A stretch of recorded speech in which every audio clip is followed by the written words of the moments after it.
Dans une forêt sombre où les arbres s'élevaient comme des géants, vivait un corbeau au plumage noir comme la nuit. Il habitait seul au sommet du plus haut chêne, observant tout d'en haut avec ses yeux perçants. Un matin glacé, alors que la brume recouvrait encore le sol, le corbeau aperçut quelque chose d'étrange. Une lièvre blanche gisait immobile au pied de son arbre, les pattes recroquevillées, tremblant de fièvre. Le corbeau descendit prudemment, branche après branche. La lièvre ouvrit un œil faible et murmura « De l'eau, s'il te plaît. » Mais il n'y avait pas d'eau. La rivière avait gelé 3 jours plus tôt.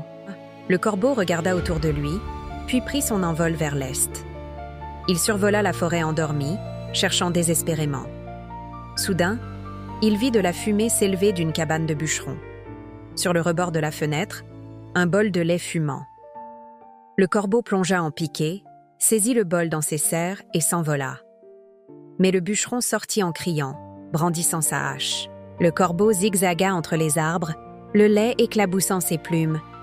Il revint vers la lièvre, le bol à moitié vide mais encore chaud. La lièvre but lentement, ses yeux reprenant vie. « Pourquoi m'as-tu aidé ?» demanda-t-elle. Les corbeaux ne s'occupent jamais des autres. Le corbeau ne répondit pas. Il s'envola à nouveau, cherchant de la nourriture. Il trouva des baies rouges accrochées à un buisson épineux et les rapporta une à une dans son bec. 3 jours passèrent ainsi. La lièvre reprenait des forces, mais quelque chose de terrible se préparait. Le 4e matin, des aboiements résonnèrent dans la forêt. Une meute de chiens de chasse approchait, leurs crocs brillants de salive. Derrière eux, des chasseurs armés. Le corbeau croassa un avertissement strident. La lièvre tenta de se lever, mais ses pattes étaient encore trop faibles. Elle tomba. Les chiens se rapprochaient, à moins de 100 mètres maintenant. Le corbeau prit une décision. Il s'envola droit vers les chiens, croassant à plein poumon, tournoyant devant leur museau. Les chiens aboyèrent et le poursuivirent, déviés de leur trajectoire. Mais l'un des chasseurs leva son fusil. Un coup de feu déchira l'air.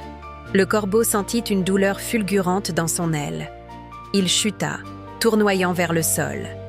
Il s'écrasa dans les feuilles mortes, incapable de voler. Les chiens revenaient, ayant perdu sa trace mais flairant maintenant son sang. Le corbeau essaya de se traîner, mais c'était inutile. Soudain, quelque chose de blanc jaillit des buissons. La lièvre, rassemblant ses dernières forces, bondit devant les chiens. Elle zigzaga, les attirant loin du corbeau blessé, vers l'est, vers les rochers où elle connaissait chaque cachette. Les chasseurs et leurs chiens la poursuivirent, leurs cris s'éloignant dans la forêt. Le silence retomba. Le corbeau resta là, seul, son aile brisée, se demandant s'il reverrait la lièvre. Alors que le soleil commençait à décliner, il entendit un bruissement. La lièvre émergea des fourrés, essoufflée, couverte de boue, mais vivante. Elle avait réussi à les semer dans les rochers. Elle s'approcha du corbeau et, avec ses dents, coupa délicatement des brindilles. Elle les plaça contre son aile blessée, créant une attelle rudimentaire avec des herbes tissées. « Maintenant, nous sommes quittes », dit-elle doucement.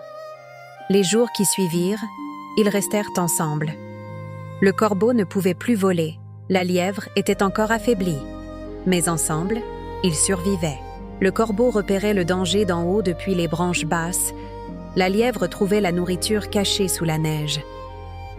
L'hiver passa lentement. Quand le printemps arriva enfin, l'aile du corbeau avait guéri. Il testa ses plumes, s'éleva d'abord maladroitement, puis avec plus d'assurance. Il aurait pu partir, retrouver son chêne solitaire. Mais quelque chose avait changé en lui. Le corbeau et la lièvre construisirent leur vie côte à côte. Lui nichait dans les branches basses, elle terrait juste en dessous. Ils chassaient ensemble, se protégeaient mutuellement, partageaient chaque aurore. Les autres animaux de la forêt les observaient avec étonnement, un corbeau et une lièvre, 2 créatures qui n'auraient jamais dû être amies. Mais ils l'étaient, car ils avaient appris que la vraie force n'est pas dans la solitude, mais dans le courage de tendre la main quand quelqu'un tombe, et dans l'humilité d'accepter cette main quand on est soi-même à terre. Et dans la forêt sombre où les arbres s'élevaient comme des géants, 2 silhouettes, l'une noire, l'une blanche, veillaient l'une sur l'autre. preuve vivante qu'aucune créature n'est faite pour être seule.